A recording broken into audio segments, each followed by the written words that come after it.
Hello everybody, my name is King Daniel and welcome back to my channel.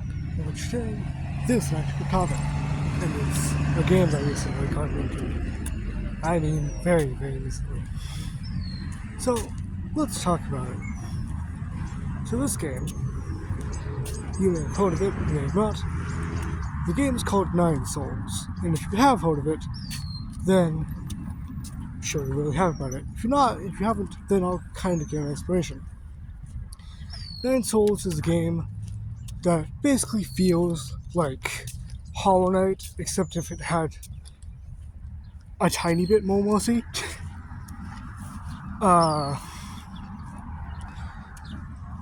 Your main character is named Yi, and your main goal is to basically take down the Nine Souls. But along the way, you start to learn that, like, you are technically one of the souls that existed, but you will basically cut off because you're either a problem or no, that's it. Because it doesn't, from the little bit I've played, it doesn't exactly seem like there's a current reason of why you are sort of kicked out of the group. Maybe because you are just a problem, which I wouldn't be surprised.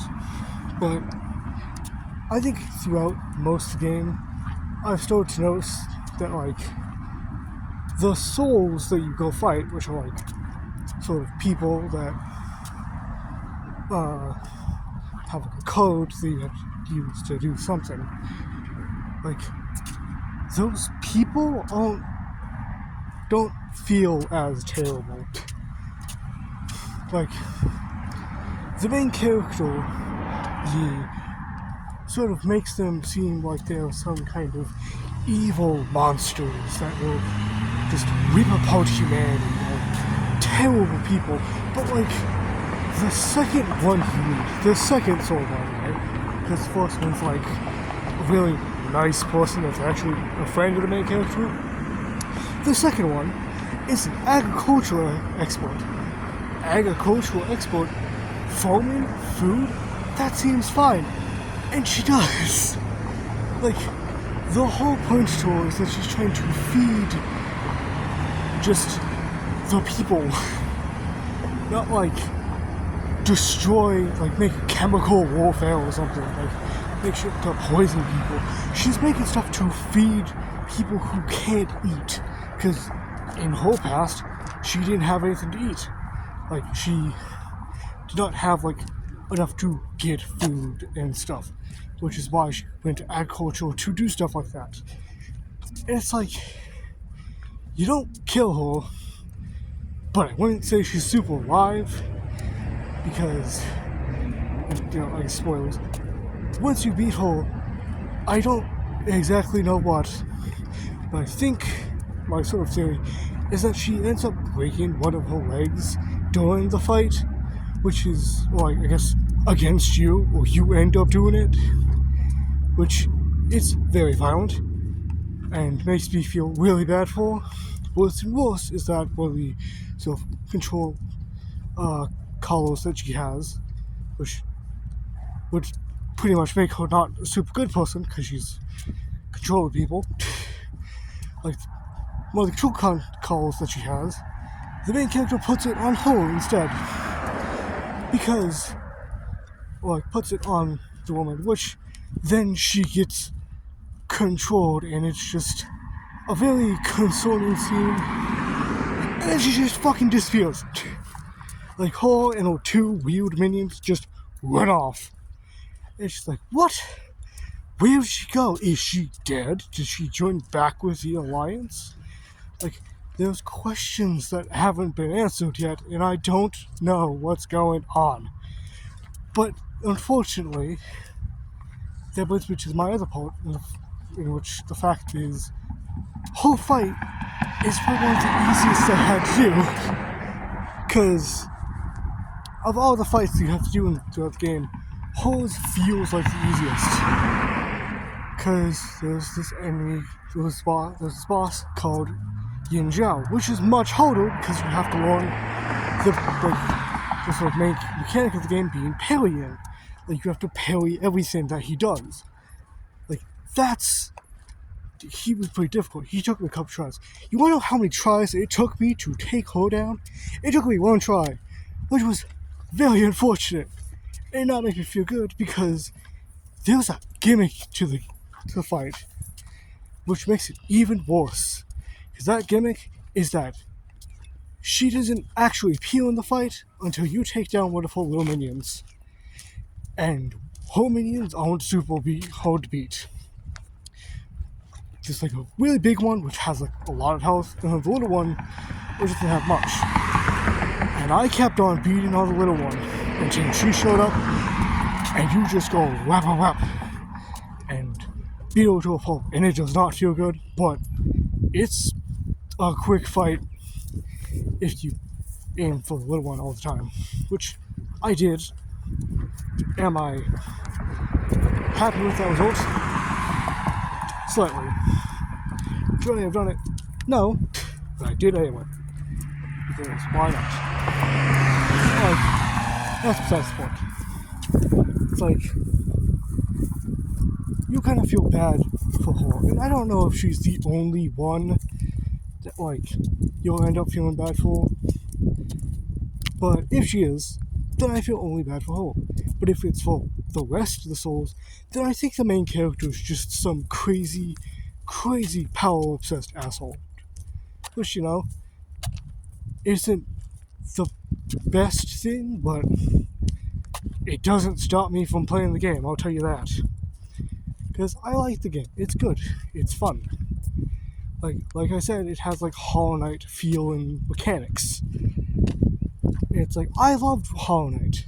Even if it had like super difficult fights and stuff, it was enjoyable. And like, you know, I'm enjoying this game because of how much it feels like Hollow Knight. And I'm also hating on this game because it also feels like Hollow Knight. Because it's also a 2D platformer which has so many problems. Well, I guess not, like, when I mean problems, I mean, like, sort of things you have to deal with that aren't super fun. But I've got to say that, like, it's definitely not too far away from Hollow Knight either. Like, it very much feels like it. Because the whole game feels like it's mostly a, like, movement-based, like it's like a platform, but it's very much like Hollow Knight, in which it's a quick movement-paced, I guess, platformer.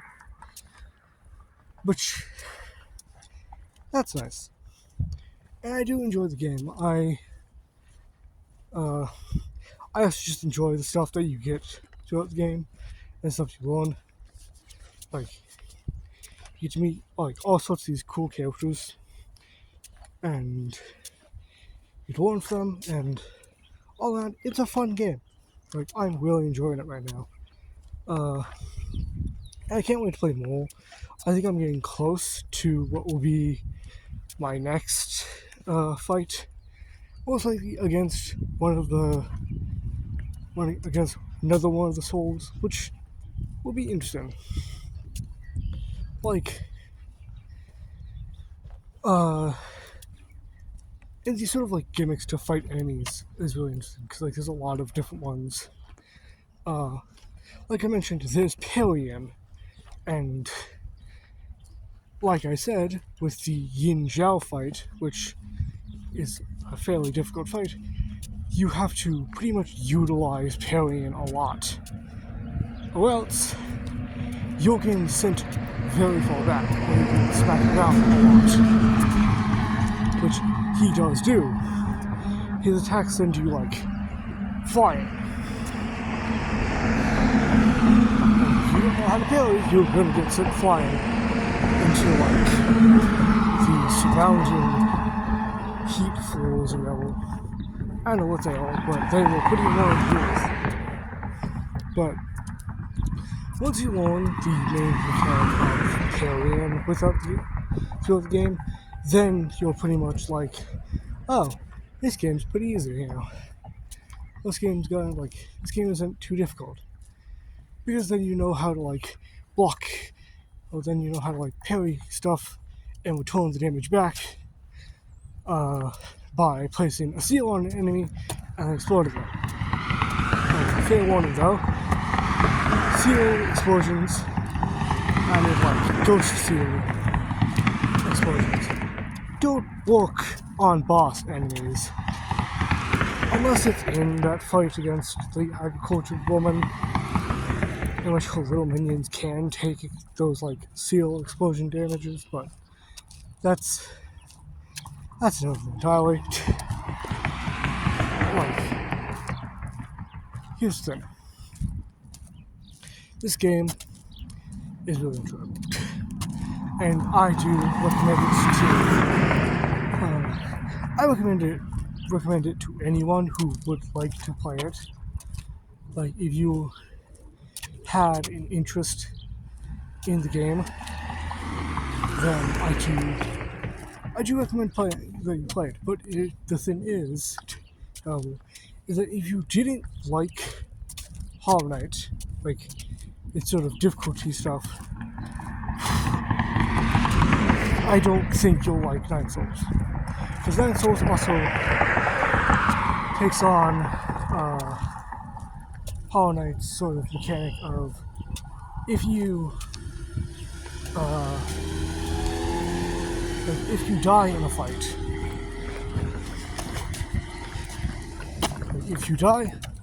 then your stuff is lost on a little soul thing.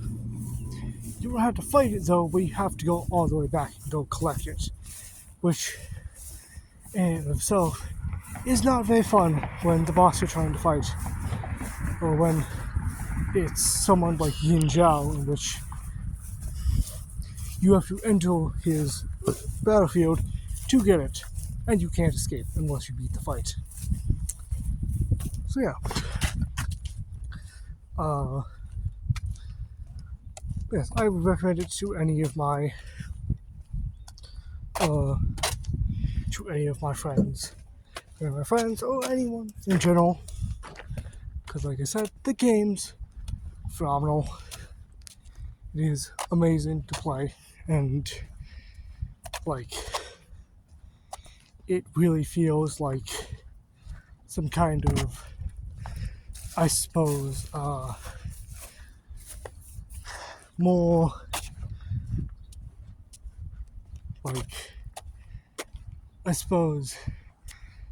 stereotypical Japan anime sort of game, what's in that sort of era. But anyways, that's all for now. Hope you enjoyed, and remember to subscribe so that I can continue doing this stuff. Alright, bye.